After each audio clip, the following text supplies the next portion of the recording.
abort bu demak planlashtirilmagan homiladorlik deb hisoblaymiz. Mana o'zini sabablari bo'ladi, o'shanga qarab qilinadi. Organizm homiladorlik paytida butun o'zgaradi. Gormon o'zgarish bo'ladi, yurakda, o'pkada hamma moslashib boradi-da, birdaniga biz u homiladorlikni olib tashlaymiz. Bu organizm uchun stress bo'ladi.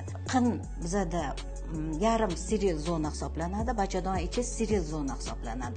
Abort qilayotganimizda biz steril zonaga kirib boramiz. Steril zonaga kirib borganimizdan keyin bizada yallig'lanish prosessi bo'lish ehtimoli ko'proq bo'ladi.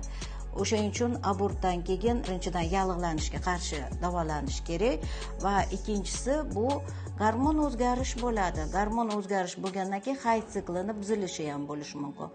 O'shaning uchun albatta biz bunaqa ayollarga spiral emas, ko'proq tabletkada saqlanishi tavsiya etamiz. Tabletkalarning yaxshi tomoni borki, bu hayz siklini normaga tushiradi va yallig'lanishga qarshi bo'ladi.